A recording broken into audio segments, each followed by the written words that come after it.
ദേവദൂതൻ എന്ന ചിത്രം. ഈ സമയത്ത് വിദ്യാജിയും ഞാനുമായിട്ട് അടുത്ത ഫ്രണ്ട്സാണ്. പക്ഷെ ഒരു ശകലം ഒരു ചില്ലറ കാര്യങ്ങൾക്ക് ശകലം മതി ഞങ്ങൾക്ക്. അപ്പോൾ ഒരുപാട് അടുപ്പമുണ്ടെങ്കിൽ ശകലം സംഭവത്തിന് പിണങ്ങും.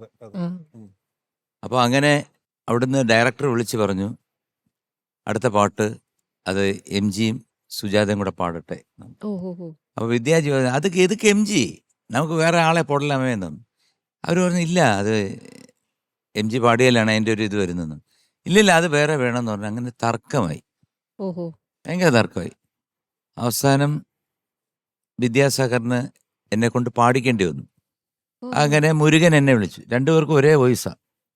വിദ്യാജിക്കും മുരുകനും അസിസ്റ്റന്റിനും ഒരേ വോയിസാ. ഇതാരാണ് വിദ്യ ആരാണ് മുരുകൻ നമുക്ക് പറയാൻ പറ്റത്തില്ല. അപ്പൊ നാളെ കലമ്പ് കിടുക എന്ന് പറഞ്ഞു മദ്രാസിലെ. അപ്പൊ ഞാൻ കലമ്പി. കലമ്പ് വരാൻ പറയുന്ന പോയി. അവിടെ ചെന്നപ്പോ ഇതുപോലെ ഒരൊറ്റ കുഞ്ഞില്ല. ഞാൻ നേരത്തെ പറഞ്ഞ പോലെ ആഹാ മനോരഞ്ജനി ടൈപ്പ്. ആ എഞ്ചിനീയർ മാത്രമുണ്ട്. പറഞ്ഞു വിദ്യാസാർ ഊരിക്ക് പോയാച്ചെന്ന്. അവിടെ അങ്ങനെ ഒരു ഭാഷയുണ്ട്. ഊരിക്ക് പോയാച്ചെന്ന് പറഞ്ഞാൽ നമുക്ക് എവിടാന്നൊന്നും പറഞ്ഞൂടെ, എവിടോ പോയി എന്നാണ്. നിങ്ങൾക്ക് പാടെടുക്കുക സാറിന്. അങ്ങനെ ഞാൻ 2-3 പ്രാവശ്യം പല ടേക്കുകളായിട്ട് പാടിയിട്ട പാട്ടാണ്. കേട്ടിട്ടുണ്ടോ ഇത്? മത്താപ്പൂത്തിരി പെൺകുട്ടി പത്തരമാറ്റിൻ പൊൻകട്ടി, കണ്ണടച്ച് പാൽ കുടിക്കും രാക്കുറിഞ്ഞി തെൻകട്ടി.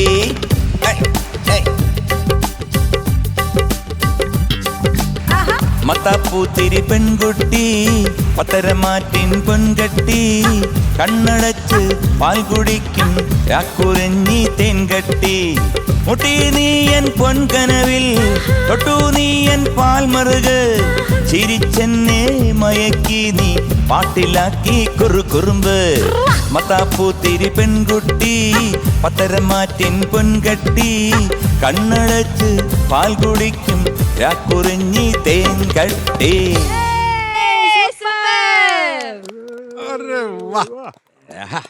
ഇത് ഞാൻ പാടി. പക്ഷേ വാശിയുടെ പുറത്ത് വിദ്യാജി ഇത് മിക്സ് ചെയ്ത് കൊടുത്തില്ല.